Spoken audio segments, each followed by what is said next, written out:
marks our 60 seconds. We determine the order of that backstage, but we have the lighting gear here. So 10 seconds before time is up for any of the candidates, the green light, which they are seeing, will turn to yellow, and on the 60-second mark, it will turn to red. Sebastian will stand up, show the red light to everybody. By the time he sits back down, we need to help clap that speaker down. Okay. I missed rebuttals. Rebuttals are 30 seconds because we have the number we have on stage. We're going to get a lot of questions in with these 1-minute openings, 1-minute closings, 1-minute answers, and 30-second rebuttals. Next to thank Merv Unger of NanaimoNet.com, who has been vetting your questions as our scrutineer. We've been working on this all week, continue to work on it tonight. If you have a question that you would like answered, if you would raise your hand with the piece of paper in it, we'll have somebody come around and grab that question from you and bring it to the front where Merv can vet it again. Now, I need to thank our sponsors for this evening, because this would not be possible without the financial support of our sponsors and partners. And believe it or not, these are very, very expensive events to put on. Even though they're a very stripped down event, we're still talking about several $1,000s just to rent the building, the technology, and to live stream this out to the rest of the community. So appreciation to United Way of Central and Northern Vancouver Island,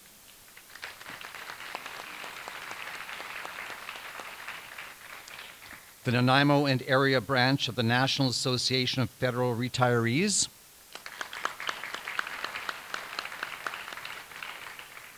the Nanaimo chapter of the Canadian Home Builders Association, Vancouver Island University, and of course your Chamber of Commerce.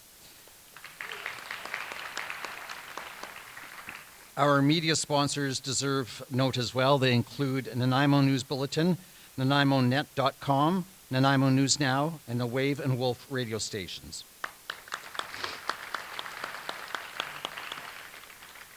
Tonight's live streaming, filming, and sound is done by Alan and Lori Felker of VITV.ca. Thanks to the Felkers for that. And in case you want to message anybody at home to let them know that they can watch this, they can see it on the Nanaimo Chamber Facebook page, VITV's Facebook page, and VITV's YouTube channel. So now I'd like you to join me in welcoming our moderator from the Wave, Wolf, and Nanaimo News Now, Mr. Ian Holmes.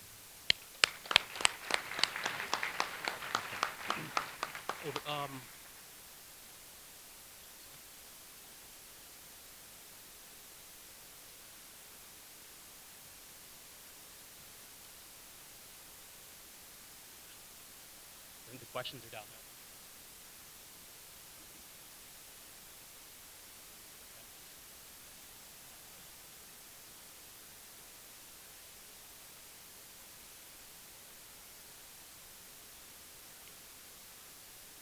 All right, welcome to the 2019 General Federal Election Candidates Debate featuring the hotly contested Nanaimo Ladysmith riding, organized by the Nanaimo Chamber. Just a couple of quick notes for the audience members here. A lot of very passionate people in the audience here tonight. Make sure that you maintain some decorum, cheering, keep it to a respectful tone, the booing, let's try to eliminate that. Good opportunity now to reduce your cell phone to silent, vibrate, or off. Those with partisan signs, there's a few of them. If you do plan on raising those up, be at the back of the audience, please. We don't want to restrict anyone's vision here this evening. We picked the speech orders for the closing or the opening and close. So we'll open things up right now with a 1-minute opening address. We will begin now with John Hirst of the Conservative Party. Wireless, go with that. Pass it around. So you can fix that. All right, thank you. We're ready? Okay. Thank you, everyone. I'd like to acknowledge we're on the traditional unceded territory of the Nanaimo First Nation. I'd also like to thank the Chamber and all the volunteers tonight for putting this event on. And good evening, everyone. So I'm your federal Conservative candidate, John Hirst. And during this election, I've knocked on thousands of doors and listened to the issues and concerns of voters. The top issues I keep hearing from people across the riding are worrying about to pay their bills at the end of the month, worrying about forgetting to lock their doors at night and the crime in the city, worrying about the care their loved ones receive in the Mid-Island. As a community, we must now deal with these issues because of ineffectual past representation. The amount of times our MP speaks in Parliament or empty promises that'll never be delivered on makes no difference in the everyday lives of people in our community. We need a local MP who represents our views and values in Ottawa and who can deliver real results. On October 21st, vote for me, John Hirst. All right, thank you.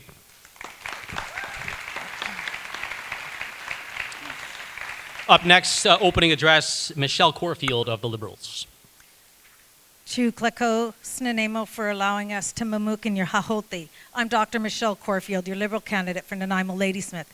Even before the by-election, Nanaimo Ladysmith is of special interest to the Prime Minister. In the past year, he held a town hall meeting, he had his cabinet retreat here, and ensured that 7 cabinet ministers supported this region. After the by-election, I was on a flight the next morning to personally meet with him for a half an hour, and then I had unprecedented time with the caucus to advance the interests of Nanaimo Ladysmith. It was the first real opportunity to let the government in power know what is important to the voters of Nanaimo Ladysmith. I, a lifetime resident of Nanaimo, have chosen to raise my family, work, and build businesses here. I've given back to the community by sitting on local boards and government-appointed committees that enhance our vibrant community's interests and well-being. With my educational background, a doctorate in management, a master's in conflict analysis and management, I will use these skills and experience to advance the growth and well-being and prosperity. Thank you.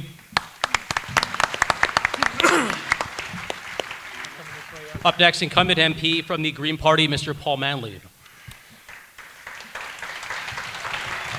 Thank you to the organizers, and thank you all for attending. I'd like to acknowledge that we are on the traditional territory of the Nanaimo First Nation. When you elected me in May, it brought positive national attention to Nanaimo Ladysmith, and the other parties took notice.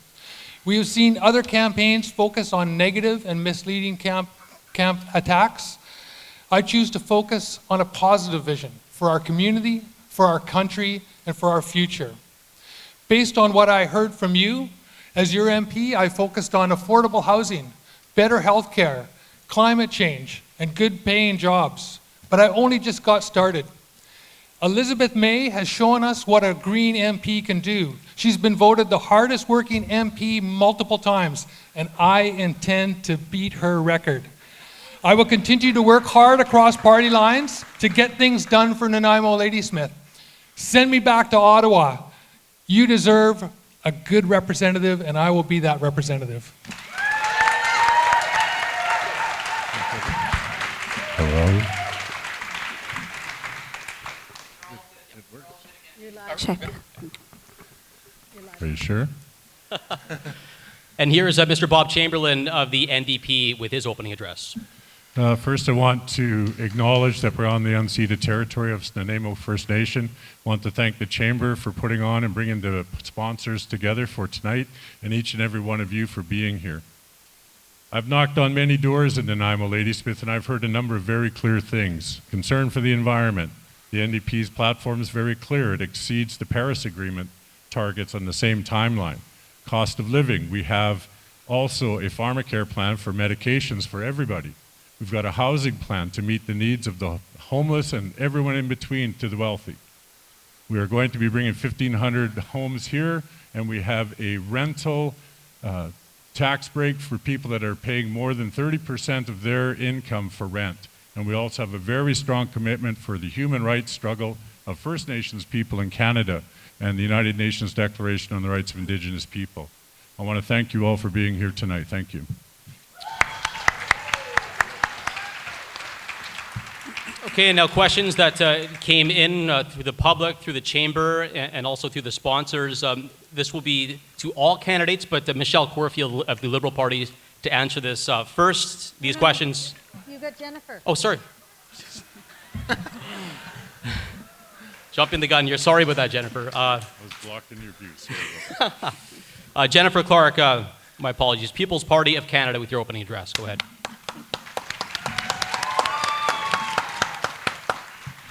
Hi, I'm Jennifer Clarke, and I'm the spokesperson for British Columbia for the People's Party of Canada with leader Maxime Bernier, and I'm in a position to become cabinet minister. I've been married for 23 years and have 2 teenage children and a great family. My grandfather defended our freedoms, and I have exactly the same ethics. He fought for freedoms, and so will I, for each and every one of you as your member of parliament. The PPC will increase economic immigration from 26% to 50%, bring in true refugees, support Canadians to have children by lowering the cost of living so they know that they can support them. We will pay down the $1 trillion debt by cutting out all corporate bailout packages, lower taxes to increase small businesses, and bring prosperity to all Canadians. The other parties have all been in government. All of these parties are globalist, socialist, communist policies which never worked in any other country ever. Every other party except the People's Party of Canada spits out promises. You vote for them because you believe them again and again, and nothing ever changes. All right, thank you very much, Jennifer. Jennifer Clarke of the People's Party of Canada. Again, I apologize. A reporter making a mistake. How about that, eh? A question to all the candidates now. Michelle, you'll answer this first, and then we'll have a random order in terms of how questions are answered in order throughout the evening. This is to all candidates, and Michelle, the Liberal Party of Canada, to answer first. Health is a provincial jurisdiction, but how will you assist provinces to ensure that there are enough public family doctors and public specialists available? Will you support the provisions of the Canada Health Act, which assures Canadians universal accessibility without extra charges? Thank you for that question. The federal government's responsible for mental health, home care, and we have a plan to increase palliative care. However, working with the provinces to deliver on the Medical Health Act is a conversation about building relationships across the fields. I have served 6 years on the College of Physicians and Surgeons. 5 years I was a chair of the registration. So therefore, I understand that the situation we have with doctors. We trained 288 in British Columbia. We've poached all kinds from all other countries. We have to do better, and we need to work with our provinces to increase the availability of doctor seats and also push for more nurse practitioners. Though that in and of itself will help alleviate the stress, because doctors don't want to practice family medicine like they have before. They want to have a different lifestyle now. So we have to adapt to that lifestyle. And we need more gerontologists. We only have 1 for 20,000 seniors. 2. Okay, thank you. All right, Bob Chamberlain, to you of the NDP. Again, that question, the key aspects of this question in terms of supporting the provinces to ensure that the federal government can provide enough public family doctors and public specialists, making sure that's available, and will you support the provisions of the Canada Health Act, which assures Canadians universal accessibility without extra charges? Thank you. The NDP has a very clear plan in terms of head-to-toe health care. We've got the pharmacare plan where everyone is going to be able to receive their medications at no cost, saving the country $3 to $4 billion. The question is, why hasn't previous governments made this decision? When I think about the challenges that we face right now with doctors' availability across this country, including this riding, the NDP have got a plan to work with the provinces to work and develop a realistic plan to meet the needs today, but also focus on the long-term needs so we don't wind up back in this place where our children don't have to face cities and towns without doctors. And as we go forward, we have mental health as a very clear piece of our plan. And this is going to help everyone. When we think about the homeless people and the ones that we have seen move from tent city into the transfer housing, we need mental health across the board, and it's going to be something which will be provided for everybody so we can have a healthy, more prosperous life. Thank you. Okay. Bob Chamberlain of the NDP. Jennifer Clarke, People's Party of Canada. Public family doctors and public specialists available and no extra medical charges. Your stance on that, please. So I've been in the health and wellness industry for over 20 years before going into the financial sector. So I have seen both the traditional regular medicine that we've seen and also naturopathic and wellness end of things. And I know that what we have now is not necessarily health care. What we have is sick care. So the People's Party of Canada has real solutions, practical solutions to help every single Canadian. We're going to take the $40 billion that we collect in GST that's going into general revenue right now, going who knows where, maybe overseas or into the Liberals' coffers. And we're going to direct that down to healthcare, $40 billion into healthcare. And so we will replace these Canada health transfer taxes down into the provinces, and then the provinces will be 100% responsible for healthcare. Then you will have to put pressure on your provincial government to ensure that you're getting true, proper healthcare rather than sick care. And we want to make sure that's happening. I have a friend who has just been diagnosed with something very serious, and we want to make sure that she's going to have proper health care. Thank you. Thank you very much, Jennifer Clarke, People's Party of Canada. Same question, John Manley of the Green Party. Paul Manley, sorry. Okay. All right. So we need to renew the Canada Health Accord in Canada. And that's key. We need to have a mental health strategy. We need to have a senior strategy. We need to have universal pharmacare as part of our health strategy. Education is also key. We need to train more doctors, and we need to make sure that those doctors can afford their education. So that's why we're calling for free tuition, just like the Northern European countries do, so that doctors don't walk out of school with a mortgage-sized debt. We also are calling for a tertiary hospital in expansion of the Nanaimo Regional General Hospital here, because we need cardiac care, we need cancer care, and we need more psychiatric care. A good facility will draw doctors. Poor facilities that are stressed and where the hallways are crowded, that stresses out doctors, they leave. We should also be putting more money into VIU where they can train nurse practitioners and give those people there jobs and draw them into the healthcare system. Thank you.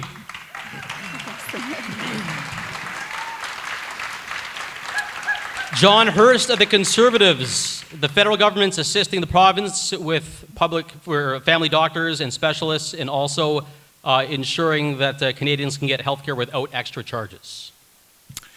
Thank you. When you look at the level of healthcare spending we have on the Mid-Island, the services offered, especially compared to the South Island, south of the Malahat, it's frankly shameful. And I hate the attitude of passing the buck, and whoever our MP becomes, they need to be a strong advocate working with all levels of government towards a tertiary hospital. Because Paul's right, it is a better place to work. It'll offer more services for our seniors and everything like that. But the other benefit a tertiary hospital bring the community is it'll allow us to train residents here. And if a doctor trains here, they're gonna stay here, because we live in a beautiful piece of the world, and I believe we have truly a piece of heaven here. If we can bring them here, they're going to stay here. Thank you.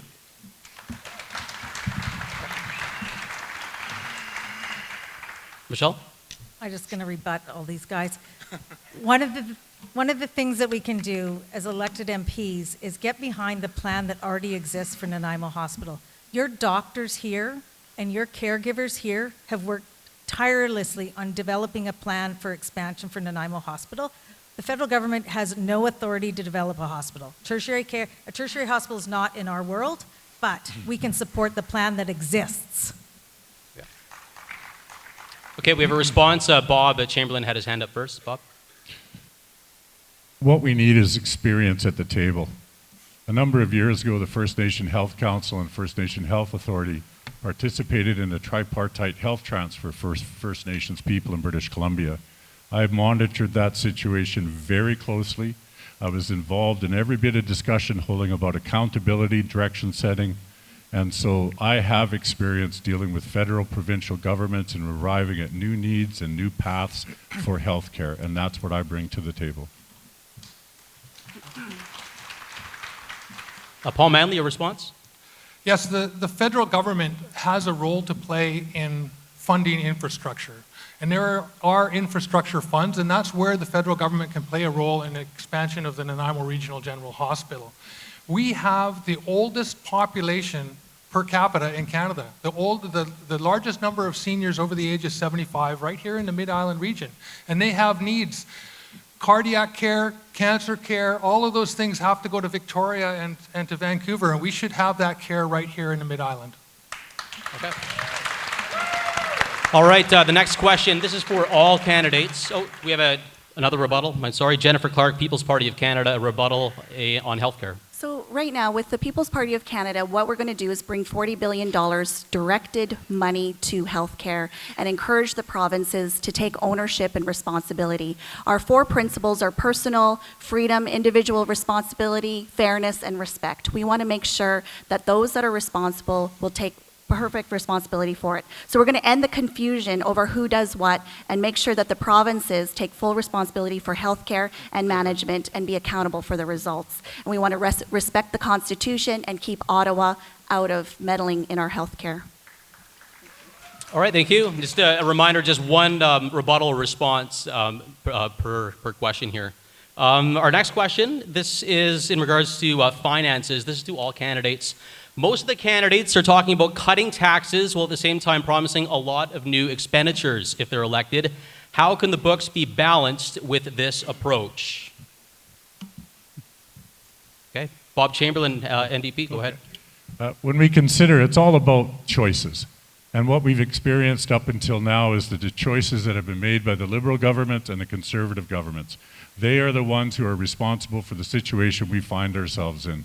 When you start forgiving $6 billion of loans to corporations, you're losing sight of the script. You're losing sight of the needs of Canadians. And we start talking about all the money that has been squirreled out of this country and being tax-free. It's another source of resourcing that could meet all the commitments that we make and to ensure that everyday Canadians, which NDP consistently fight for, get the programs and services to reduce the cost of living and ensure that we have a healthy approach to life, which of course makes us much more ready for work, much more prosperous, and being able to raise our families in the manner that we want to. It's about government priorities, government choices, NDP's in it for you and everyday Canadians. Thank you. Thank you.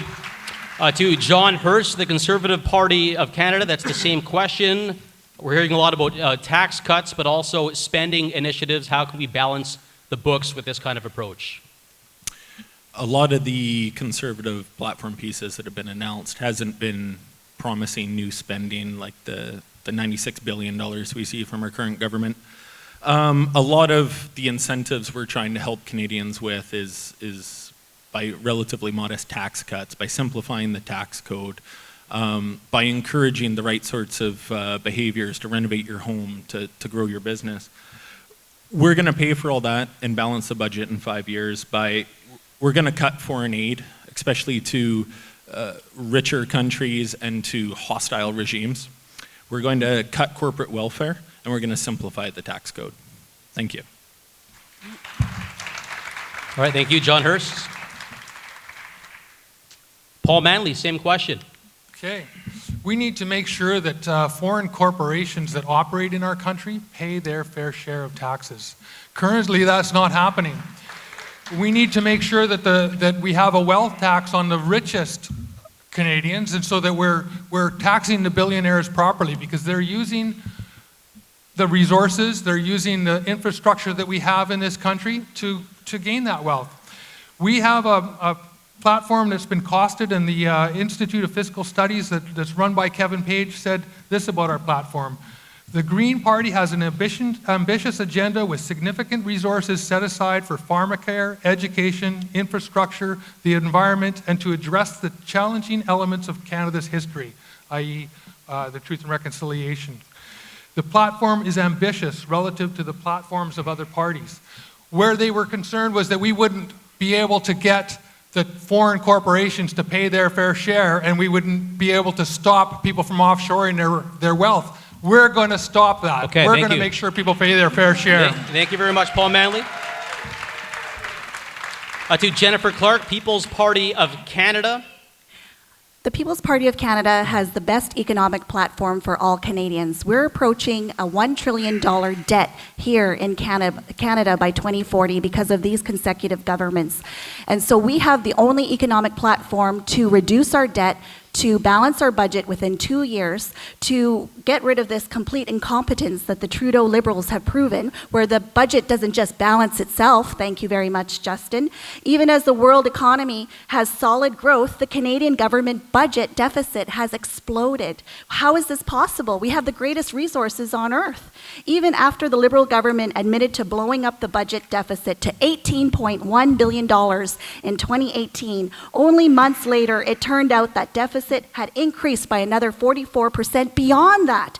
Why would Canadians ever trust anything that this government says ever again?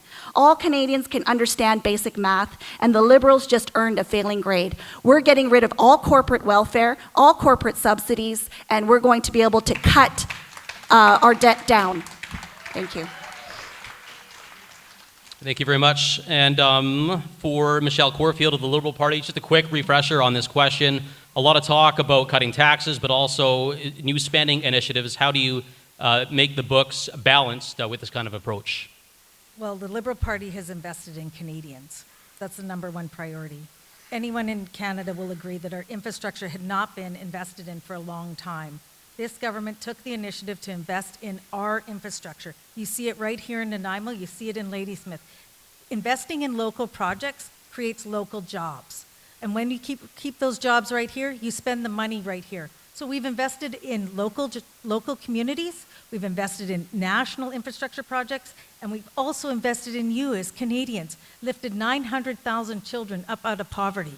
We have done those things because we need to create a good place for Canadians to be and live. Okay. Thank you. Our next question, this is a direct question to Jennifer Clarke of the People's Party of Canada. How are you going to help change the addictions problem in Canada, especially seeing that here in Nanaimo, and what can you do to implement locally to address this huge crisis? So the People's Party of Canada is very concerned about what's happening at our borders. We're going to make sure that our borders are secure, that we don't have people just coming and walking across the border anytime we want. The federal government's responsibility is the borders and international affairs primarily. Everyone thinks that the federal government is at the highest level. It's actually supposed to be the lowest. The highest level is your own individual governance, so governing yourself. Then the next one would be your local community, your local neighborhood, your family, your church.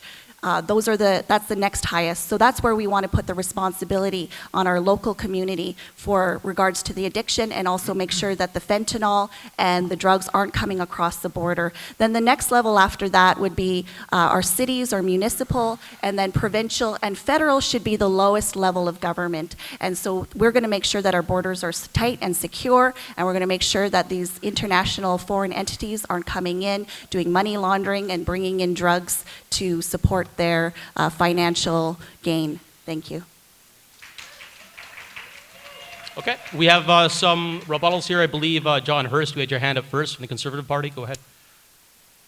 I would just like to comment on that, the approach of govern yourself and every person for themselves. Today on Mental Health Awareness Day, it's okay if you need help. It's okay if you're struggling. You need to reach out. It needs to be talked about, and it's not entirely up to you. Thank you.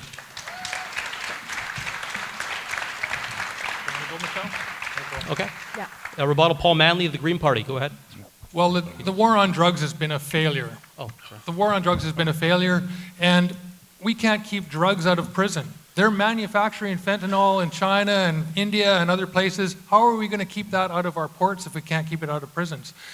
We need a health approach to drugs. We need to make sure that we have proper treatment and we have proper mental health services, and that we take care of people and make sure that there's a safe supply. The people that are dying of overdoses are people that you wouldn't suspect. They're not the addicts you see on the street. They're ordinary folks. All right, Michelle Corfield, go ahead. Last year, more than 4,400 people died of opioid use alone. The opioid crisis is the greatest public health emergency since AIDS epidemic, and could lead to a decrease in the Canadians' life expectancies for the first time in modern history. We have restored harm reduction as a central pillar of our efforts to address the crisis following the previous government's ideological removal of it. But law enforcement is integral as we address the illicit drug production, diversion, and trafficking.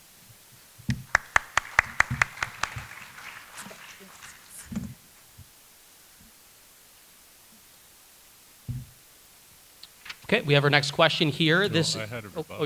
Okay, go ahead. Sorry. Bob Chamberlain, a response. Go ahead. The question was about how are we going to deal with this locally. The NDP has a plan for head-to-toe healthcare, including mental health. What we need here is a total reshape of the treatment program and the way that it's delivered. With a 6-week intake, you miss people when they are most critically available to wellness. And so we need to have more treatment centers. We have to have more daily or at minimum weekly intakes to capture people when they're most motivated personally to move forward and have a whole suite of supports, much like what we see in Portugal. Thank you.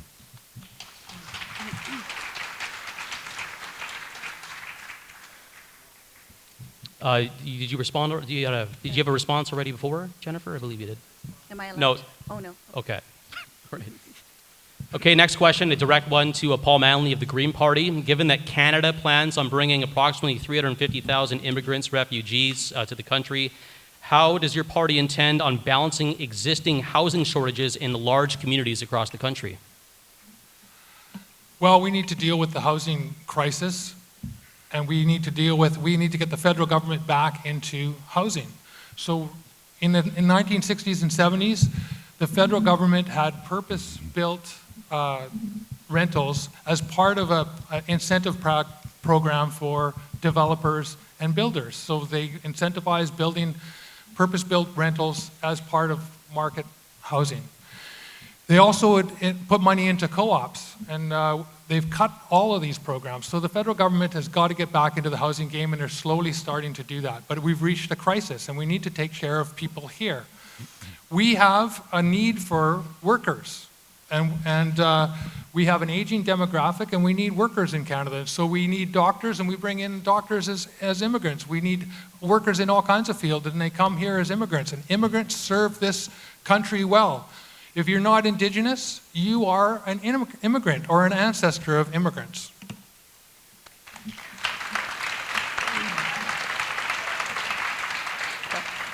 Any responses to that?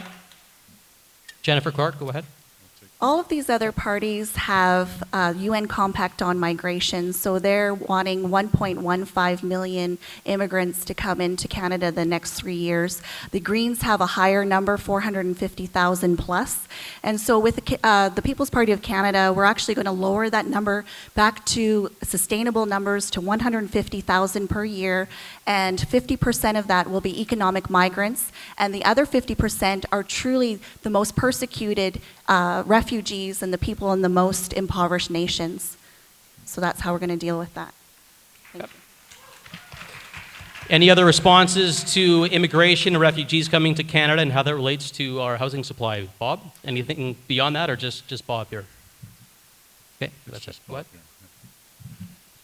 The NDP's plan for housing is 500,000 units across the board in Canada, and that means individual home ownership, dual-person home ownership, co-ops, non-market housing, a removal of GST and HST, or the federal portion of PST, which would then be able to make the building of these homes more affordable and a whole suite of all the needs so we can address the needs of Canadians and the immigrants that come into this great country. Thank you. Okay. Next question. This is a direct one to Michelle Corfield, courtesy of the Nanaimo Home Builders Association. Will you work to increase market rate housing supply, including leveraging transit investments to support affordable mixed-use communities? Yes. That's the simple answer.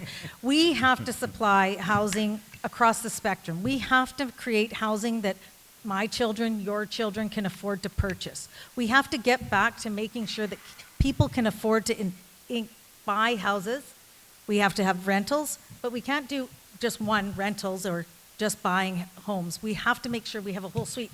And when our city gives the building permits for our towers, they should have included in that different levels for people to be able to purchase. So that's mixed use. So we have, low income parts mixed with the other selling parts. So it's creating a community within a building. And you can see that in Vancouver. And that's a good way so we don't create apartment buildings full of low-cost people, housing, and then have just super expensive condos. You've got to create the mix.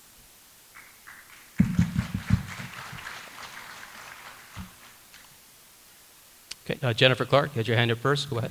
The People's Party of Canada is going to make sure that we don't have foreign influencers coming into Canada and driving up the cost of our housing. So we have people that come in from places like China and other countries that are buying up our housing at $300,000, waiting till the market's driven up and selling it at $500,000, $600,000, $700,000. There's money laundering that's happening in Canada that's driving up the cost of prices. We're going to make sure all those loopholes are closed, and so that we can make sure that Canadians have affordable housing. This is primarily an issue for the municipal and local government, but we will work with all levels of government. Thank you. Okay, here's a direct response. John Hirst, the Conservatives, go ahead. Yeah, I was just going to say, I believe government has a role in leading and providing housing in a community. One of the issues we face on the island is just lack of skilled labor to build the houses we need. But I also believe there's a role to play in helping people get into a house. That's why the Conservative Party is going to fix the mortgage stress test, especially for first-time home buyers. And we're also going to bring back the 30-year amortization, so it's more affordable to buy a home and more affordable to stay in your home. Thank you. Okay, a question for Michelle Corfield of the... Yeah, you keep forgetting. Okay, go ahead, Bob. The skyrocketing housing costs has been tied to the fentanyl importation, the money laundering, and the foreign buyers. The NDP are committed to making sure that the money laundering department actually has money and people to do the work to stop this. And within our green energy plan, we have a commitment of $6.5 billion to do specifically mass transit, which answers the question. Thank you. Okay. Paul Manley. And that does answer the question, because the question is about mixed communities and having proper transportation. And part of the Green Party plan is to make sure that we have good urban transportation and we have inter-urban transportation so people in smaller communities like Staminas and Ladysmith can get up to Nanaimo to go to school. We need mixed development housing and we need co-op housing. We don't want to ghettoize people in low-income projects. We want to make sure that we create neighborhoods. And the government has a role to play in helping to develop those kind of programs. Okay, here's anybody else? Okay, here's a great question for the National Association of Federal Retirees. What's your party's retirement income security plan for seniors and future generations? What will your party do to protect defined benefit pension benefits, and how will you ensure that pension benefits are protected when an employer becomes insolvent? This was a direct question to Bob Chamberlain. I'm sure there'll be some other responses as well. Go ahead, Bob. Well, we know too well here in Nanaimo what happened with Sears and what happened to the people that invested their lives there. And they had paid into a retirement plan that just absolutely vaporized. The NDP has been very clear from the foundation of our party, looking out for hardworking Canadians and ones that are involved in the unions to make sure that benefits are there and good wages are being paid. So we have a very clear commitment, and it's very much ingrained to who we are as a party, to stand fast and to make sure that we fight at every opportunity to ensure that pensions are being looked after, that they're not targeted by people that are going bankrupt so that their investors can walk away with a pocket full of money. We've also been very clear about looking at how old age pension needs to be increased, because it's an absolute offense that the senators of this country have been able to award themselves an extra $2,500 a year, when I've spoken to some pensioners that said they had a grand total of a $12 increase. This is a government that's lost its focus, and it's about time that we look after the pensions and Canadians. Thank you. All right, thank you. Bob Chamberlain on retirement income security and what happens when an employer becomes insolvent. Michelle Corfield, a response to that? The question was with respect to defined benefits. Boards are responsible for ensuring that the money is secure for our pensioners. So if you sit on a board and you're responsible to ensure that you have put enough money away for a defined benefit, you're responsible. And what we've seen in the past is that hasn't happened. There hasn't been enough oversight and governance with respect to board responsibility. We have to tighten that up. It's essential for us to do that so we can secure those defined benefit pensions as we go forward. Okay, Paul Manley, your hand was up first. Go ahead. Okay, yeah, we need to make sure that we amend the Bankruptcy and Insolvency Act to ensure that companies that have defined pensions are held responsible for those pensions. And when the company goes bankrupt, those pensions get paid, and the pensioners get pushed to the front of the line before the creditors, before the shareholders. The people that work for the company are the ones that deserve to be paid out first. Any other responses to the question? Jennifer Clarke? So the People's Party of Canada has the best platform to take care of our seniors and veterans. We're actually going to bring back the veterans pension rather than just a package that we're going to give them, and we're going to make sure that they get their interest back to the year that we stopped giving them a pension. So we have the best platform for veterans and seniors. Many seniors and veterans and low-income families are struggling to make ends meet in this country. Our old age pension was improperly invested. I just found out if they had invested it and received a 1% rate of return, we would all be millionaires right now. Only 1% rate of return we needed. Thank you. And that's what we're going to do. We're going to get you a good rate of return.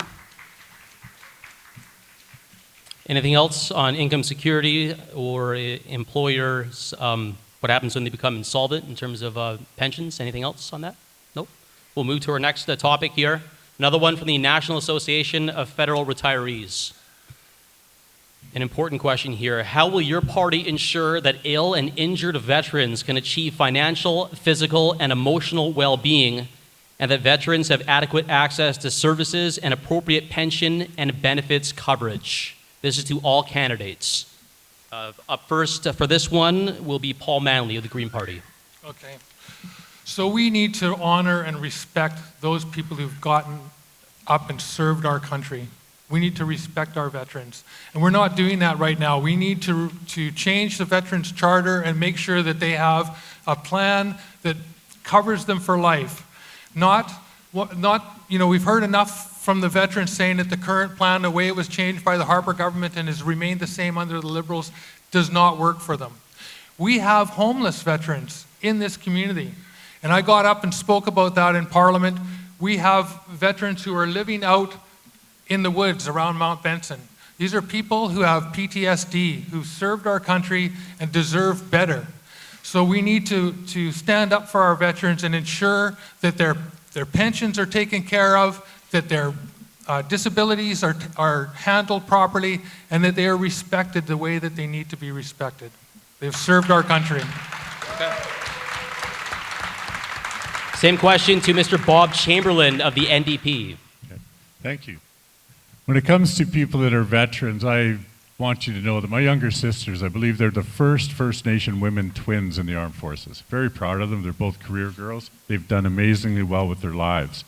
When they left and when they retired, I spoke with one of my sisters, and she was telling me about the challenges that they faced to get the services. And I find that absolutely appalling as a Canadian, let alone that it's my sister. What we need to do is to make sure that the veterans are looked after, period. They're the ones that have sacrificed for our country. They're the ones that have provided the opportunity for us to gather here tonight. And when I've learned, as you have over this past week, about the cuts that have been made to the veteran programs, it's unacceptable. It is appalling that we are forgetting the people that have served each and every one of us. And so we need to make sure, and we will, of course, within the head-to-toe medical plan that the NDP are putting forward, that veterans are carried along and they are looked after so that they're not being homeless and so that their PTSD and traumas can be dealt with so they can be productive. Thank you, Bob. Thank you.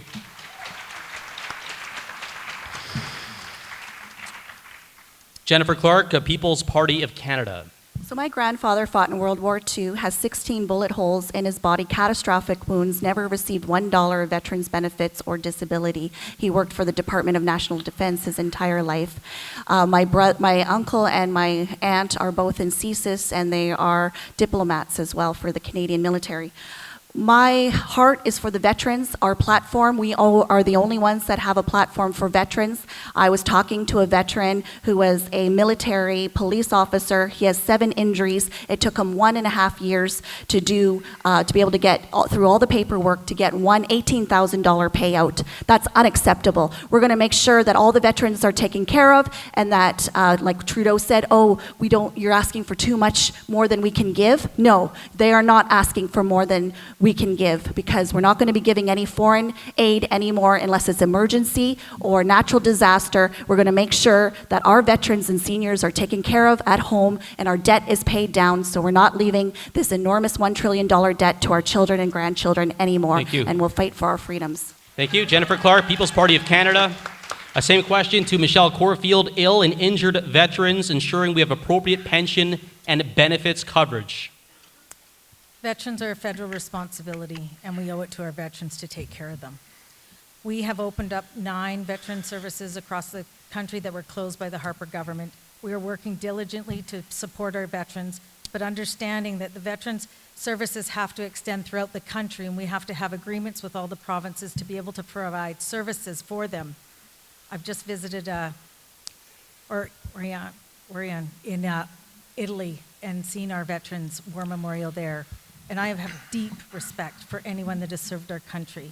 And I believe we have to do more, and we have to be more diligent with respect to taking care of them. Okay.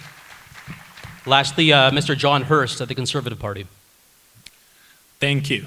And, one of my best friends and my roommate through business school, Graydon, if you're watching, is an Afghan vet, and I know quite a few through him. So our platform when it comes to veterans is, 1, we're going to enshrine in legislation a military covenant between the Government of Canada and all Canadian veterans. This will guarantee that every veteran is treated with respect and provided services in a timely manner. 2, we're going to clear the current backlog of benefit applications within 24 months and provide the funding to do so. 3, create a reliable and dependable pension system that, unlike the current one, is fair to Canada's most disabled vets. 4, strengthen transition services to support discharged and retired Canadian Armed Forces members. 5, strike an independent inquiry to provide answers to Canadian Armed Forces about injuries from the melafloquine, I think it's pronounced, the anti-malaria drugs, and provide more service dogs to veterans in our communities. Thank you. Thank you. Okay, those are all the responses. It's now up for, or those are all the statements and now up for responses. Bob Chamberlain. The challenge that we face right now with our veterans is not something that arrived overnight. The challenge that our veterans are facing are a result of the indifference of conservative federal governments and liberal federal governments. Now, we can build facilities, but if we're going to cut off the benefits to them, what's the sense? To me, we need to have a government that actually delivers and not one that pretends that they forget their own actions or non-actions of the past. Okay, thank you. Yeah, you have one response. Go ahead. Go ahead, John. Yeah, I'd just like to say that nobody forgets the actions of the past, Bob. I will say this, and I'll say this loud and clear. I do not agree with the previous Conservative government's actions when it came to veterans, and I will always advocate for better service and better pensions for our veterans.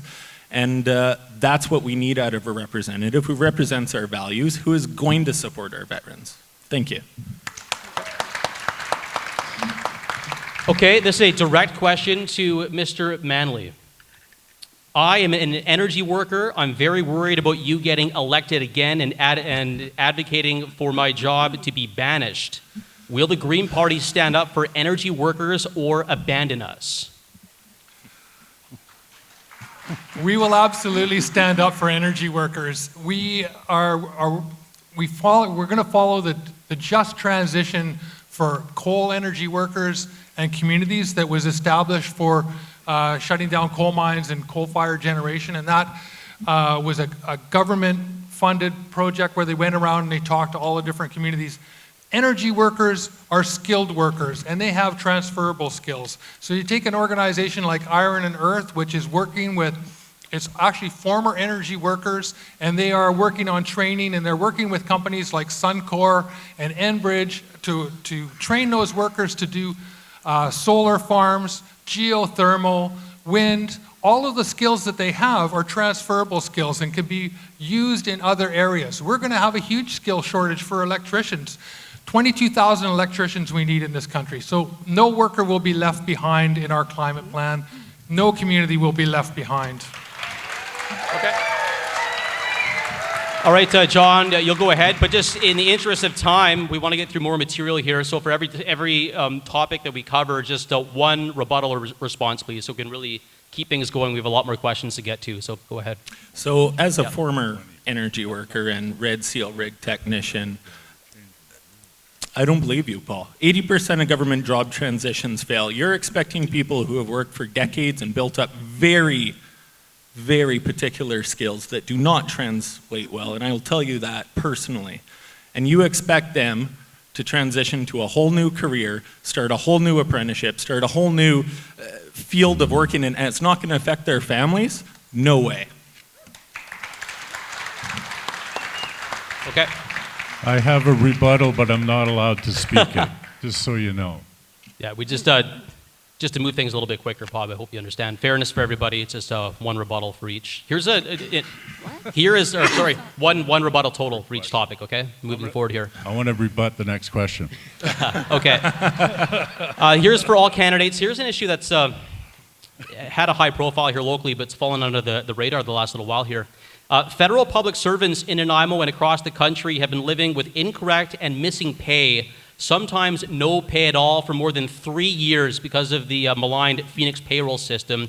The Canadian government workers aren't getting paid properly, and there is no end in sight.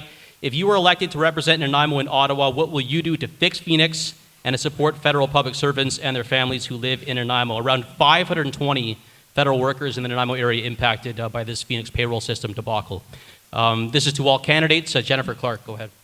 So I have a friend who's actually a forensic auditor. So we will do forensic audits on what's going on with this Phoenix payroll system and make sure that every government worker is compensated for that. If there is any kind of interest that's owed, we're going to do that. We're about fairness. That's what the People's Party of Canada stands for. We want to make sure our government workers are taken care of, that they are our public servants, our bureaucrats. They are here to serve the Canadian people, and that's what we are, as well as a member of Parliament. I will be the greatest servant of all. I will make sure that there is no more corruption from the beginning, from the lowest level to the highest level. I will make sure that there is audits done on everything, and that we basically are going to root out anything that is just not right. We want to make sure that everything is above board. I was able to go down to the legislative buildings and meet with Daryl Plekis, and he said that if there was $1 million on the table, he would be obligated as Speaker of House to tell the police officers to go away, because that's what every Speaker of the House has ever done. That's unacceptable. All right, thank you. Thank you, Jennifer. John Hirst, the Conservatives, how do we fix the disastrous Phoenix payroll system impacting federal employees? You know, it's unfortunate we've reached the point we are when it's been shown in documents that the Liberal government ignored warnings about the viability of this system before it was implemented. We need to develop a clear and concise plan to clear this up. Thanks. I just last week I met at the door a young Coast Guard crew member who is very concerned with this, and negotiating with the current federal government. In their contract, they were offered 1.25 days of extra holidays in lieu of the disruption this has caused to their lives. That's frankly unacceptable. We need to devote whatever resources we need to clear this up. People have lost their homes over this. Thank you. Paul Manley, you're up next to the Green Party, the Phoenix payroll system. What's your take on that? Well, the Phoenix payroll system was actually implemented by the Harper Conservative government, and it was implemented against the advice of experts who told them that this was a system that wasn't going to work well. And it has cost billions of dollars, and IBM walked away to the bank laughing. So, you know, this system was a boondoggle to begin with. The Liberals haven't dealt with it properly. My office has been dealing directly with people who've had problems with Phoenix payroll, who are retirees, who've sought the help of the MP to get things worked out so that they can get their severance pay and their pensions. This is a huge problem, and I'm not sure how we're going to fix it without reinventing the whole system. We should go back to what we had before the Harper government started meddling in the whole thing. Okay. Michelle Corfield on the Phoenix payroll system, very flawed federal payroll situation still gripping all across the country. What's your opinion on how to fix that moving forward? Well, first I want to apologize to any federal service worker has been impacted by this. This is an absolute disgrace. Yes, it was brought in by the Harper government. We have actually employed 700 people to try and fix this problem. And we have continued to support workers by opening up service stations so that they can get loans, so we can try and get through this. This is a nightmare. Having implemented other IT systems, I know that this was not done well, and I feel really, really bad about it. However, I'm advocating for more federal service workers in Nanaimo, so I hope we actually get this under control, or at least buy something that works. Like, simply, just buy something. Okay, Bob Chamberlain of the NDP. I can't imagine what it's like working so hard in the civil service and not getting paid. Good gosh. What a mistake and boondoggle this has turned out to be. And I can't even think of how many billions of dollars have been wasted on this. These are our tax dollars. Conservatives made the decision. Liberals have tried hard, still no solution. When I think about how do we address this from now going forward while the solution is being actually developed to replace this system or to repair it, actually I hope we replace it actually, but I think there's a role for unions to play. Because the unions are very much in touch with their members. And so each local could provide very clear direction to the government about who's not getting paid. And then we can work out a system where the money can get right to them instead of it being lost in Phoenix, which isn't even in Arizona. But we need a new system. This one is horribly flawed, and you're not going to build a good house on a bad foundation. Okay, thank you. All right, moving along, this a series of direct questions here. This is from the National Association of Federal Retirees. This is to Mr. John Hirst. Will your party implement a strategy to deal with all aspects of seniors' care, including geriatric, long-term palliative, and home care, as well as measures to support caregivers, combat social isolation, and promote age-friendly communities? Yes. We will. And it touches on so many pieces of people's lives where, Michelle brought up earlier the mental health aspect, and that's huge. And I truly feel on the Mid-Island, we are failing in the basic promises we have made for a level of care to people here, especially to seniors. As Paul mentioned, cardiac care, cancer care, emergency psychiatric services. We have failed in the basic promises made to the people here, and we need an MP who's going to stand up and advocate for our community to get us the federal attention and funding we need so we can fulfill those promises. We don't need more empty promises of guaranteed livable income or head-to-toe dental care when we can't even meet the promises we've already been made. Thank you. Okay. And we do have time for one response. And Michelle Corfield, I got your hand in the air. Go ahead. Thanks. I just wanted to make sure that everybody knows that under this Liberal government, we brought in a Minister of Seniors. Why? Because we have to do better, and we can do better by making sure that we have somebody dedicated to the advancement of senior care. We have invested heavily in home care. We've invested heavily in mental health issues. And I will remind you that we brought in medical assistance in dying, and that piece of legislation needs to be updated as well, so we have the advance directive. We are working hard to take care of our seniors. Okay. Question for Bob Chamberlain. I may have heard this one through the federal election campaign a time or two. What does your party propose to help the average Canadian deal with their costs of prescription drugs? We're going to have a pharmacare plan where every Canadian across this country gets their medication for free, no cost. We have our formula that we're basing this on, has gone through the Parliamentary Budget Office. It is demonstrated to save between $3 and $4 billion. So we can have one government doing the negotiations instead of 11. And what we can do is, with the power of that number of negotiations, get the deal that we need that meets the needs of our people. But of course, the question is, why hasn't this been done before? And I think about what I've learned and what you've all heard as well about the Liberal government that's just finishing now, has forgiven $6 billion in loans to their corporate friends. So when we have a need where we can save $3 and $4 billion by spending some, and they're giving away money for free to corporations, they've lost the script. They're not looking after the needs of us Canadians, and there are services and things that we can have that will improve our life and leave more money in our pockets, and that's our pharmacare plan. Thank you. Okay, we do have a response to that. Paul Manley, from what I saw, had his arm in the air first. Go ahead, Paul. We are the only country with a universal health care program that does not have universal pharmacare. We know that it will save money in our system, and we've had this costed out in our budget as well.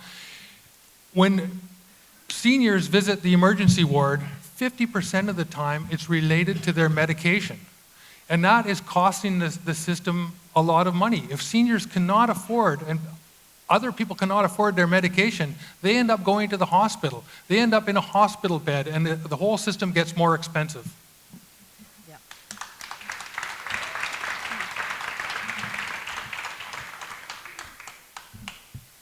Okay, next question here. This is from the Nanaimo Home Builders Association.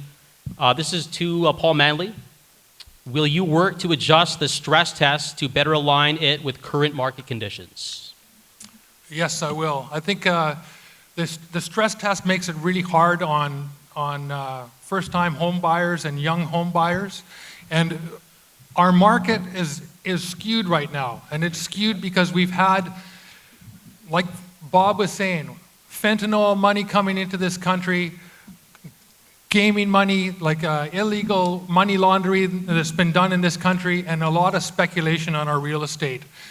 And we need to deal with these issues so that we have affordable homes, so that our housing prices aren't skyrocketing the way they are. And so making the stress test, easing that off so that first-time home buyers and young people can afford to buy a home is really important.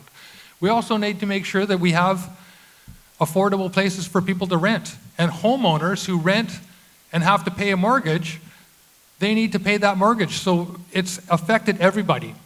And we need to get back to a more affordable system and deal with the money laundering and deal with the speculation in the market.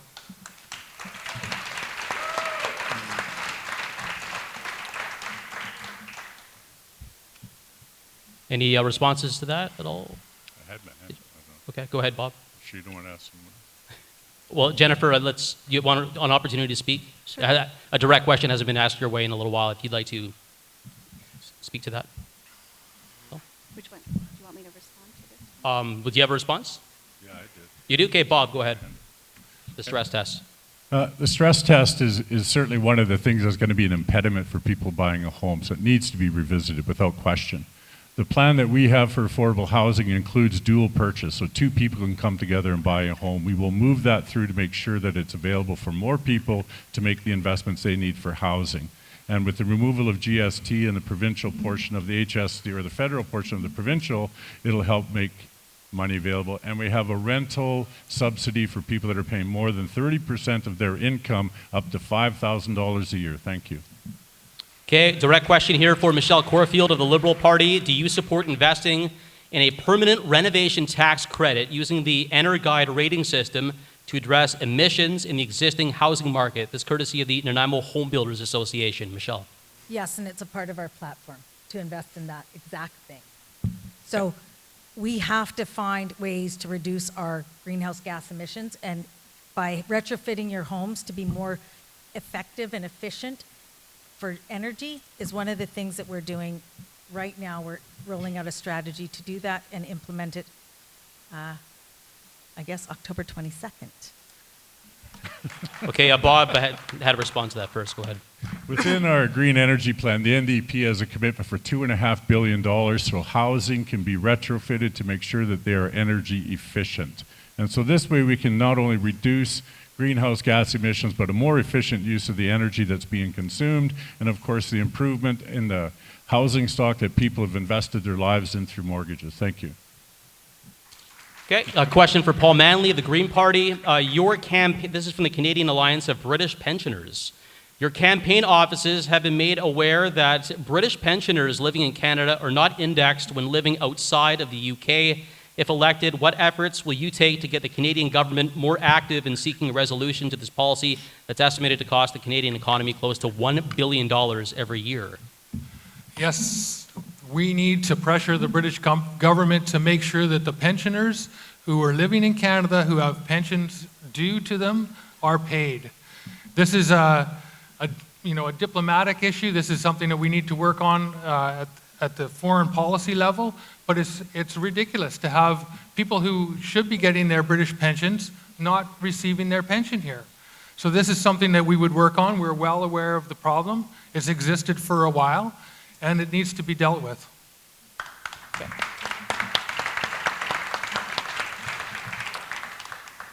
All right, this is a question to all candidates. Should we end all imports of offshore oil and gas and rely completely on Alberta and Saskatchewan for oil, gas, and bitumen? We'll start with John Hirst first on this one. Yes, our party is committed to making Canada energy independent by 2030. There's arguments to be made on the emissions front. Canadians, we lead the technology in the energy field, and we need to embrace that and make the most out of that competitive advantage we have. But also, I can tell you firsthand, for respect for our workers, our oil field workers are some of the best paid, best protected, best benefits in the world. And we need to be proud of that. We need to support our workers who are working hard to drive the Canadian economy forward and to provide for their families. Thank you. Right, John Hirst, thank you very much. Jennifer Clarke of the People's Party of Canada, same question. Go ahead. Yes, so with the People's Party of Canada, we want to develop our own resources here in Canada. All other nations are looking to Canada to come here and basically take our resources from us for nothing. Our clean water, our clean air, our resources, our wood, our oil. Our raw bitumen is being shipped out to China, being refined there at 7 times the amount of carbon emissions, and then shipped back to us. We're bringing in Saudi Arabian oil. Trudeau just increased his contract with Saudi Arabia just a little while ago. These places have horrendous human rights standards.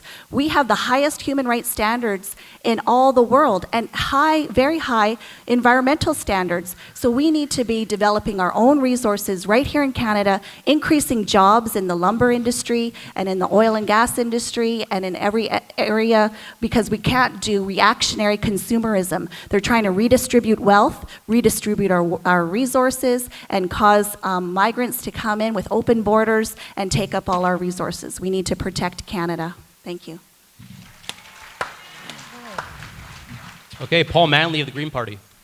Yes, so we need to be working on a Canadian supply. It doesn't have to come from Alberta and Saskatchewan, though. We have Hibernia in Newfoundland. And Newfoundland, Hibernia exports 80% of their oil. And they could be sending it to the refineries in New Brunswick and Quebec and cutting off the supply from Saudi Arabia and Algeria and other places. So we need to ramp down our use of fossil fuels, and we need to reduce our greenhouse gas emissions by 60% in order to meet the Intergovernmental Panel on Climate Change commitments that we've made internationally by 2030. So as we do that, we'll move towards a Canadian supply. We'll use oil from Hibernia and make sure that workers in these areas retain their jobs for as long as possible as we transition away from using fossil fuels and move to a clean energy renewable economy. Okay. And again, a refresher on the question, ending all imports of offshore oil and gas and relying completely on Alberta and Saskatchewan for our energy needs. Michelle Corfield. Well, I would love to say that it's possible, but I'm unsure if we have enough refineries and if we have the capacity to create jet fuel and all of the things that we're doing. So I can't say for certain that we can get there. However, we can move closer to that target about using only Canadian oil, but we have to understand, what are we actually using it for? Where are we buying things from? Currently, we have to know exactly what we're using at the end game. So I can't say for certain, because I believe we need a few more refineries, and I don't think Canada is ready for that.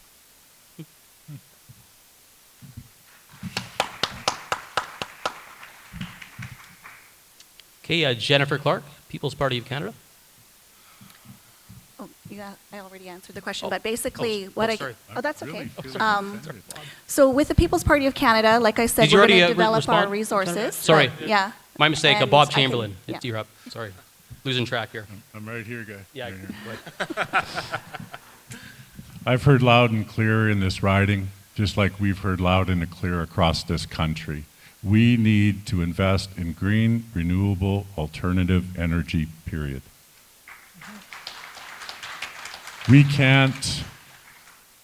I cannot envision Canada taking on the development and building of a number of refineries to meet this emotional question. The reality is that would be fought tooth and nail by Canadians that know and understand that we need to make green renewable energy a high priority. And so any response that doesn't reflect that, in my opinion, is missing the mark of what Canadians in the world are talking about. And I'm here and I'm going to tell you, this is why we have to make that investment into the green renewable energy. We can't look at, if we're going to do Hibernia, we're going to build a pipeline across Canada to get it here, like that'll go really easy. And in terms of human rights in Canada, they have an absolutely abysmal record when it comes to First Nations in this country. Okay. A response, Paul Manley. What? Yes, we absolutely need to move towards renewable energy. In Hibernia, you don't need to build a pipeline. We don't need any more pipelines. We do not need any more refineries. We need clean, green energy. We need to stop fracking in the northeast of BC. And the BC government, the NDP government, has put $6 billion into foreign multinationals, and the Liberal government has given them $350 million plus a tax break and removed the tariffs on steel and aluminum, and $16 billion of that plant is going to be built in China. Built in China. We're not even getting jobs from that, and that's part of this plan that's going on. We need to stop fracking, and we need to move to renewable energy now. Okay, speaking of, just room for one response, unfortunately, Jennifer, and that was Paul's. Paul, this is a question directly for you. Why are you opposed to fracking in LNG when it could reduce emissions from coal-fired plants in Asia? Okay, well, fracking is one of the most dangerous things for our environment. It poisons our water, it poisons the air shed, it creates earthquakes, and methane is 80 times more potent as a greenhouse gas than CO2 in the first 10 years when it's released. So the idea that we're going to frack in Canada and then export LNG to China is a climate disaster. It leaks all the way along the way, and China's gotten way ahead of us in terms of renewable energy. They're going full on with renewable energy. Wind, solar, geothermal, tidal power. We need to catch up with the rest of the world. We got to stop extracting raw product from this country and ripping and shipping resources. And both, we've seen this plan from the BC NDP, and Jagmeet Singh came out in support of it on January 13th, and he has been waffling back and forth. He will not answer the question about whether he supports LNG Canada or not. We need to end fracking in this country. No, it's not. Okay, Jennifer, you did have your hand in the air first. Jennifer Clarke, a response to that on fracking. Go ahead. When it comes to all these different types of basically electrifying our nation, you have to think of where is this money coming from and who's follow the money. BC Hydro will have literally the power over all of us, and it's also an ethical issue. We don't know where these batteries are really coming from. Lithium is being dug out of Africa, and in regards to the Green Initiative push, there's less atmospheric pollution that we're causing now than once we start to implement all of these different things. They don't, they get rid of their environmental liability by pushing the batteries out overseas, like we did with Trudeau when he took our garbage out to the Philippines. We need to know what's happening here and not have reactionary consumerism, have proven consumerism. Thank you, Jennifer. This is a question for Michelle Corfield, direct question. What will your party do, the Liberals, to address the social and economic inequalities Indigenous communities face here in Nanaimo? Will you take meaningful action on the calls for action from the Truth and Reconciliation Commission? Michelle first. Absolutely. One of the things we just finished in August was a reconciliation agreement with Nanaimo. We also concluded an agreement with the Helcominum Treaty Group, which included Liaxin. They are now moving to stage 5. So we are working diligently to close the socio and economic gaps within First Nations. We have signed more agreements, done more investment in First Nations than any other government. We are proud of our record that we've had to date. Is there more to do? Absolutely. We've lifted 87 clean water or bad water advisories. Now they have clean water. There's a lot of work to do, but we continue to work towards that. Economic prosperity for Indigenous people is the #1 priority. We need to have First Nations participating in the economy as full participants of Canada. Okay. Bob, you had your hand in the air first. You wanted to respond? Go ahead. I'm already working with the Stiminas and Nanaimo Nation, bringing them together with the Gabriola residents and the Gulf Island residents that are concerned about the freighters. Been in touch and connecting with all the South Island tribes to move forward on reconciliation on this topic so we can achieve it without it being handcuffed by federal government.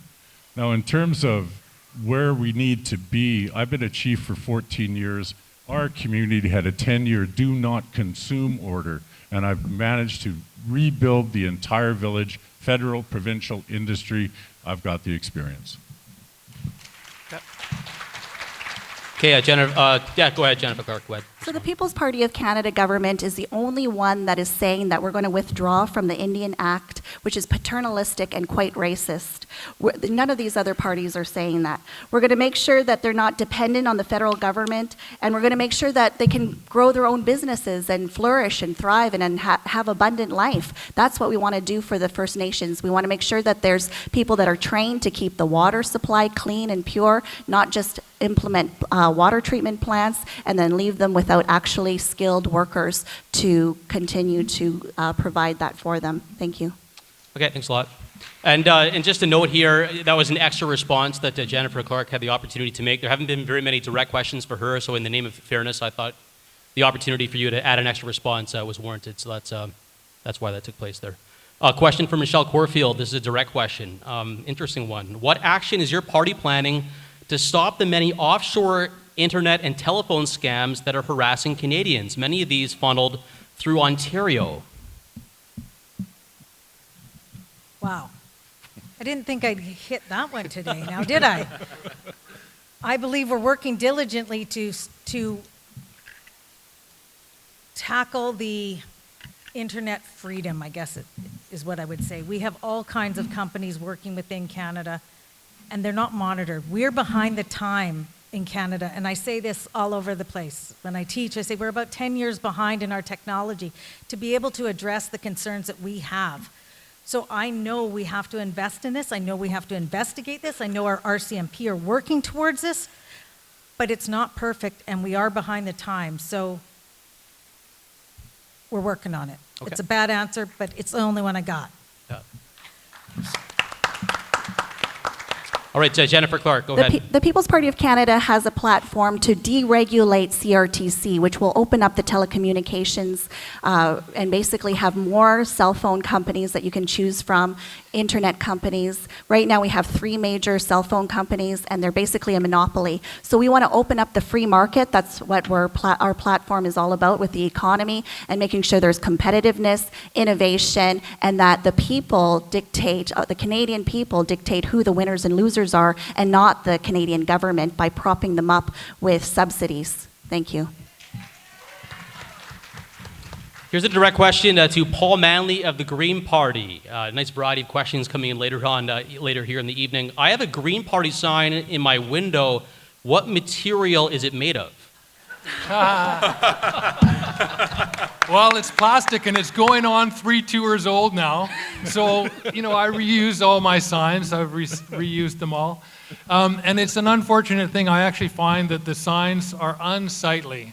I would like to see the municipal governments put in regulations that stops this, because they're all over the place and it's a sign war out there. We have almost 2,500 signs on people's property around the community, but I find it's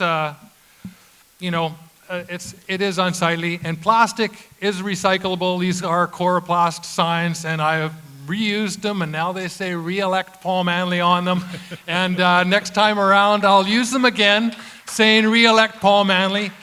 It's part of the system that we have at this point, unfortunately. Also, mailing paper around. I hear about that one as well. Okay, Jennifer Clarke, People's Party of Canada. Response on this interesting topic. The Green Party is the least green.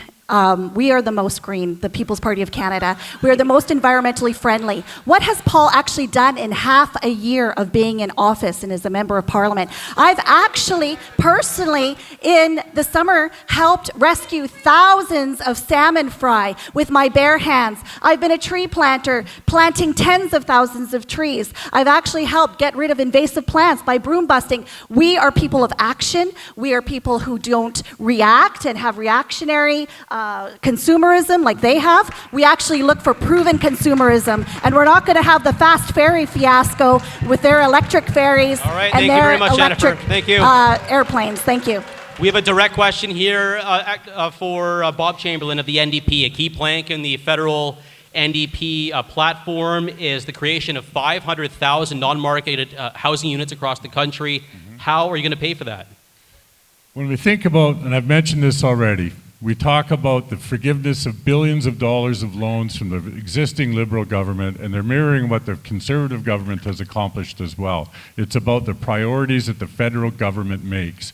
We see an opportunity to meet the needs of Canadians. We've got a plan to build 500,000 homes, 1,500 right here, the full spectrum of housing, so we can make sure that we can address the need that will happen. If we're going to build 50 houses tomorrow, it's going to be a year and a half before anyone can move in.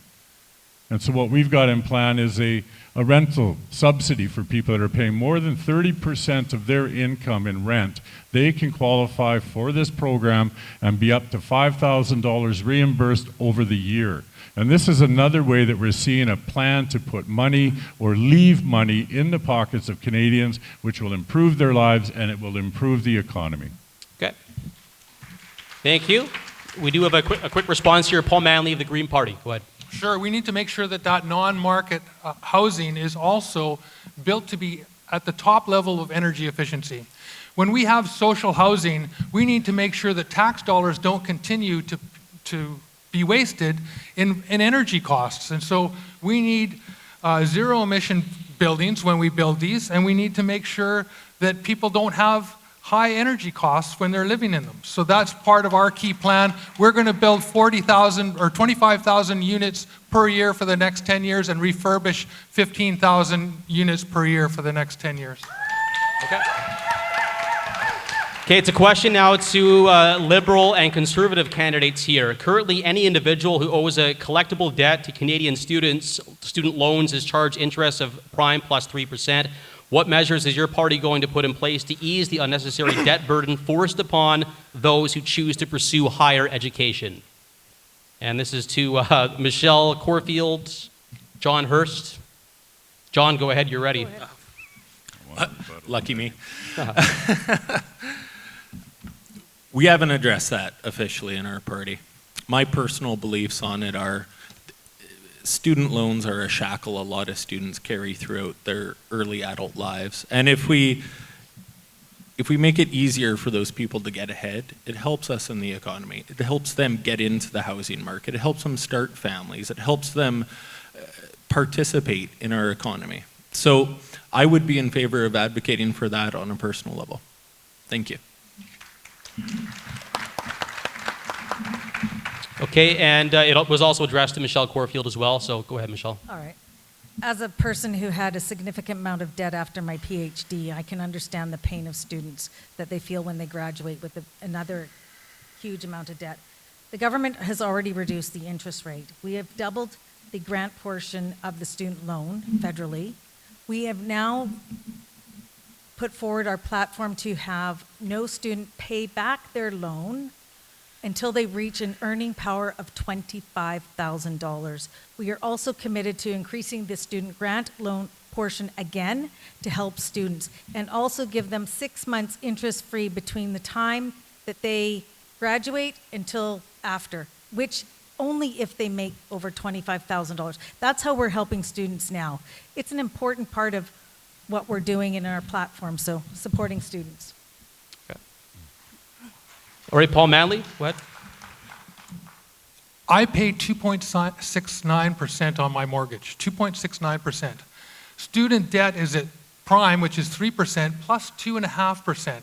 That is ridiculous. We would forgive the current level of debt for federal loans because students shouldn't be shackled with debt. We need people to get an education so they can, contribute to a educated, knowledge-based economy. That's also why we'll abolish tuition fees like the Northern European countries, Germany, Holland, all the Swedish or the Scandinavian countries have free tuition. We should do that here too.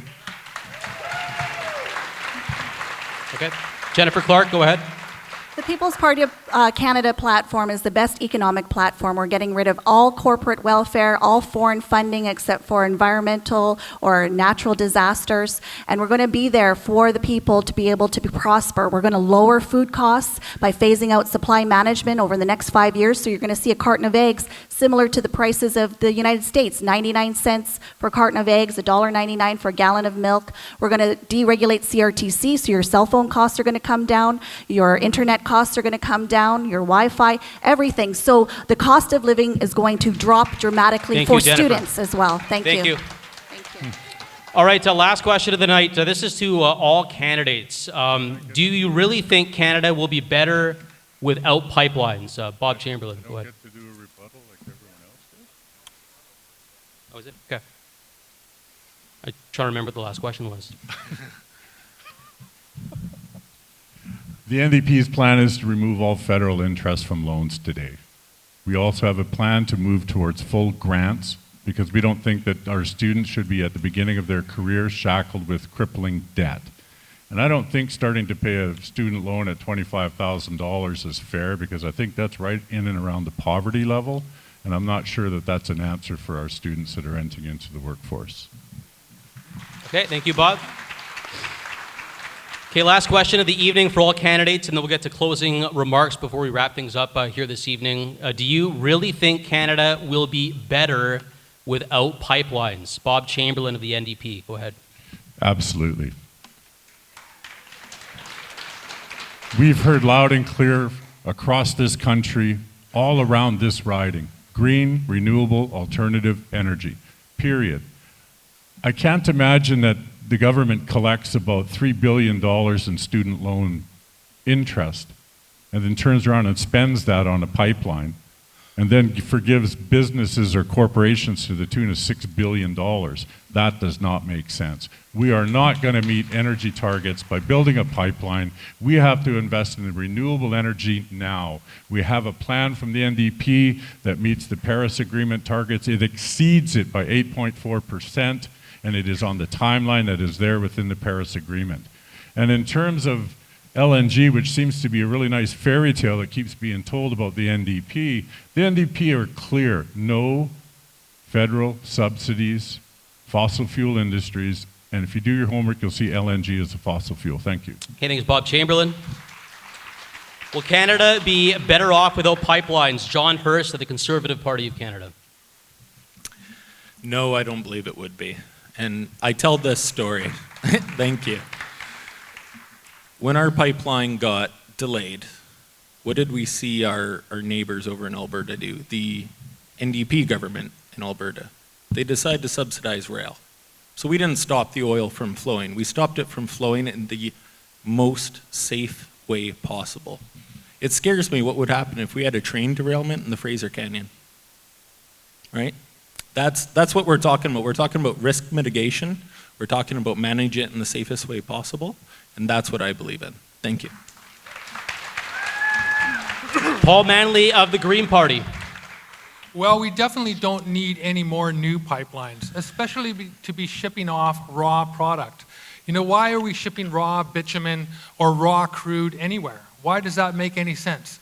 And we don't need Coastal GasLink. And the Green Party is the only party that has opposed Coastal GasLink and LNG Canada, which has been subsidized to the tune of $6 billion by provincial governments and $350 million by the federal government. We're the only ones that have spoken out against that.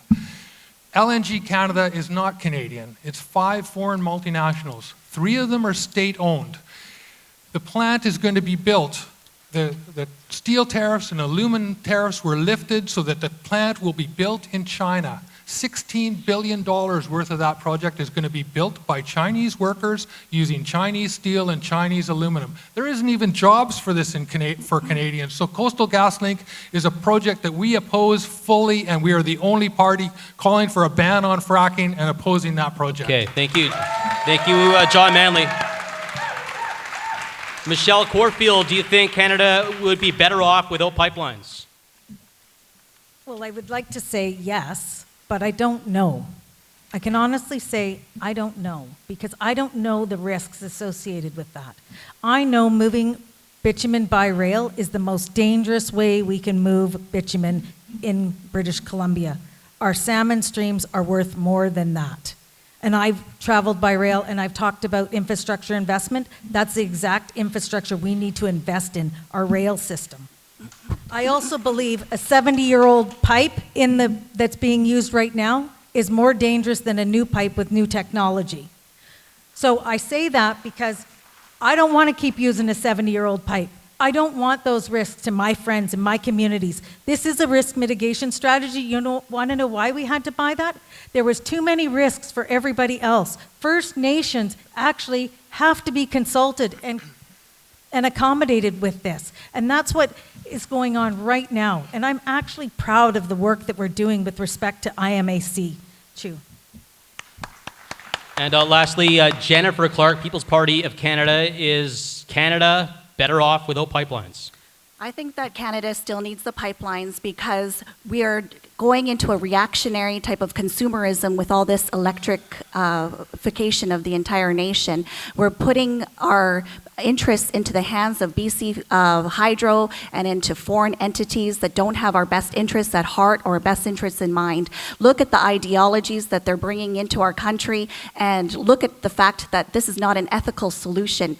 The batteries themselves are not being produced ethically, and they're not being disposed of ethically. We are getting rid of our environmental liability. Follow the money, follow how it's being processed and how it's being taken care of. It was ridiculous for the Trudeau government to get involved into a private pipeline business and buy it up and then have a national energy pipeline. That's absolutely ridiculous. We want to make sure that corporations and companies can thrive here, and that Canada does not pick the winners and the losers and try to boost up and prop up and buy a pipeline that we're not even building.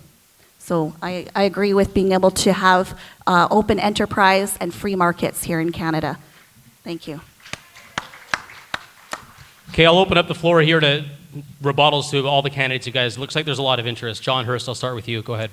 I just want to start by saying, Paul, I'd like you to speak to everyone in the audience, everyone looking online, every pipeliner that lives here, everybody that works on the spill response vessels, all the welders, and tell them there's no jobs involved with this. These are the good paying jobs that allow people to live in our community, buy a home, raise a family, take a vacation, and live a good life. Thank you. Okay, Paul Manley, respond to that. Go ahead. There are lots of good jobs, good paying jobs in the clean energy economy. Whether it's geothermal, solar, wind, all of these projects will pay people who have skills to do those jobs. There's no reason to be shipping bitumen in pipelines, period. The federal government has bought a pipeline for $4.5 million. It's 70 years old. It's not even worth 500 million. So we need to stop this and work towards a clean energy economy. We can do this. There's nothing stopping us. We have the technology, we have the ability to do it, and we have the workforce. Okay. Jennifer Clarke, People's Party of Canada. The Greens keep pushing this agenda of having electrified ferries. Remember the fast ferry incident in the 1990s? It cost us an enormous amount of money, $463 million in the 90s. And then with inflation, it's over $600 million. And we sold them for $57 million. This is ridiculous. Why are Canadians having to bear the brunt of all these stupid financial decisions that are being pushed on us with their agenda? Let's do proven technology, proven things that are not reactionary because, of this push of the Green New Deal. We want to make sure that Canada is taken care of and that our best interests are being taken care of. Thank you. Okay, thank you. Bob Chamberlain, response to that on pipelines. Go ahead. When we go forward on October 21st, we have to make a choice about who is going to be the best representative here for this riding. And I've heard a lot about the NDP and the LNG, and I want you all to know that I do not believe or support any LNG, period. I've stood on the shores with Chief Yahan shutting down the LNG plant that was proposed for the Skeena River. I'm opposed. It makes no sense. Earthquakes, removal of untold amounts of money or water from the Earth's ecosystem does not make sense, and I do not support it. Okay. All right, and lastly, with a final response, here's Michelle Corfield of the Liberals. Hi. Everybody says, the government bought this for $4.5 million. I know 3 Indigenous groups that are lining up to purchase this pipeline and are fully funded to do it. So it wasn't a bad idea if people are already lining up to buy it. What I am opposed with is everybody's going, electrification? Well, how do you get electricity from a dam? What does a dam do? It floods my friends' territories without consultation, without respect of their land. So we can't have one without the other. Everybody has a consequence. So we have to find a middle ground, and that's what I'll be advocating for. Okay, that concludes our formal questions, responses throughout the evening. A lot of fantastic questions that came in. Now we move into our closing comments here from all the candidates. We had a draw before backstage to settle the order. Up first with his final 1-minute address is Paul Manley of the Green Party. Well, thank you all for attending. I've worked hard in this community for decades, and it was a great honor to be elected as a member of parliament here for Nanaimo Ladysmith in May. I hit the ground running and got right to work for you in Ottawa. I was accountable, accessible, and responsive to you. But my work has only just begun. We need to improve our healthcare system and to make life more affordable for seniors, families, and students. We need good paying jobs in a clean energy economy, and we need to deal with the climate crisis now. There is nothing more important I could be doing with my life than fighting for this community, fighting for our future, and fighting for the future of our children and our grandchildren. There's a lot of work to be done to create a fair and equitable society. Send me back to Ottawa, and I will continue to work hard towards a brighter future for all of us. Thank you. Up next with his closing 1-minute remark, Bob Chamberlain of the NDP. For 14 years, I have proven leadership as a First Nation chief. I was a negotiator that put forward the first time the United Nations Declaration on the Rights of Indigenous People has been implemented. The first time. I have worked at the federal level as Vice President of the Union of BC Indian Chiefs for 9 years. I know accountability. Every 4 months I sat in front of the Chiefs Council of about 110 chiefs that held me accountable for the work that I did. I am no stranger to accountability. I am no stranger to hard, complex questions. I have the experience. I've been engaging at the federal level for a very long time on everything to do with the environment, everything to do with health, everything to do with housing, social issues, health. You want someone that's going to be able to speak for this community, someone that is a known quantity in Ottawa already. That's why I want you to send me to Ottawa so I can take the skills that I have and serve you. Thank you.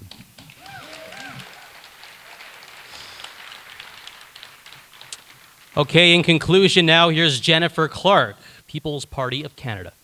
The People's Party of Canada has the strongest policies and best platform for our government and the Canadian people. Canada has an abundance of resources that are historically and currently being grossly mismanaged. The People's Party of Canada will benefit the economy by reducing government subsidies to private corporations. Everyone complains about these monopolies such as BC Hydro, ICBC, BC Ferries, but only the People's Party of Canada has the plan to change the system of corruption. You don't hear the media ever criticize the government because they're funded by the government. We're the only ones that are going to defund CBC and all the media, so you'll get unbiased news for once. The People's Party of Canada is not against immigration like the media has said. We want to return prosperity to the people of Canada by making life more affordable. We will help British Columbians become the most prosperous, safest, and truly the best place to live right here in British Columbia and in Nanaimo Ladysmith. We are offering prosperity, health, and housing for Canadians in need. Vote for me and the PPC. Okay. I'm Jennifer Clarke, your future Member of Parliament. Thank you, Jennifer Clarke, People's Party of Canada. Here now with her closing address, Michelle Corfield of the BC Liberal Party, or the Liberal Party of Canada, I should say, sorry. Yes, let's get that straight. Yeah. As I meet voters, I'm told repeatedly that Nanaimo needs an active voice in Ottawa with the government in power, who can advocate interests of this riding. I understand our complex issues: community safety, security, seniors care, environmental issues, housing, building a strong middle class, to name a few.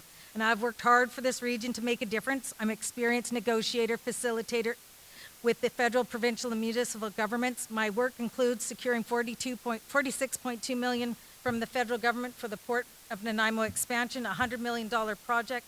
I've worked tirelessly to raise funds to build the Steve Smith Bike Park. I concluded the Colliery Dam issue for you in Nanaimo that live here.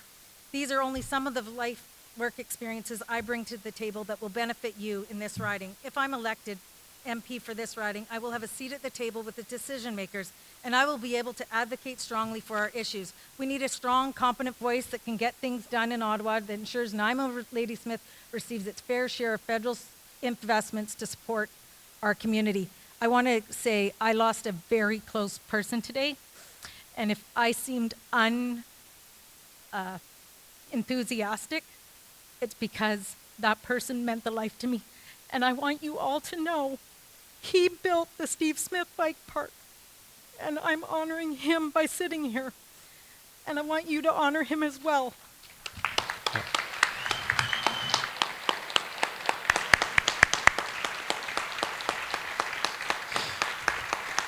Thank you, Michelle. Lastly, 1 minute closing remarks from Mr. John Hirst of the Conservative Party of Canada.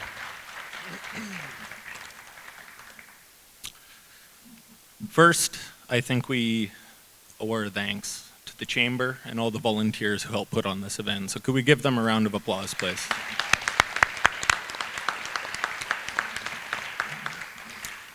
I'd also like to thank everyone for attending. I mean, these aren't the most exciting evenings for everyone, and we've had a great turnout throughout the by-election and for this. So it's great to see the involvement in our community, in our political process. This October, we face a choice as a community.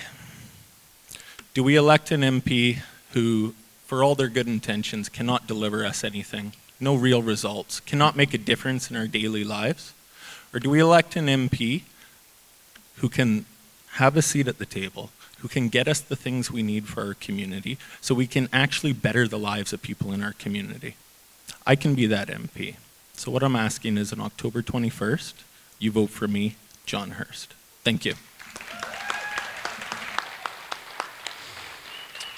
All right, a big round of applause for all these candidates that put their names forward. A lot of time and energy. In a lot of cases, you're essentially putting your life on hold to run for public office. It's really a huge commitment you guys have all made. And October 21st is there's a lot of good people to choose from for this riding here of Nanaimo Ladysmith. Huge thanks to Nanaimo Chamber for putting this event on, and a big thanks for everybody for coming out here. We've had a lot of elections here in Nanaimo at all levels over the past couple of years, and it's nice to see everybody so engaged and out here. Really appreciate it. So thanks for coming out. Really appreciate it. And just a reminder, NanaimonewsNow.com, we have complete coverage of this Nanaimo Ladysmith riding, video responses from all 9 candidates on a variety of topics, plus a comprehensive candidate profile. So be sure to check that out. Thanks so much for coming out. Drive home safely.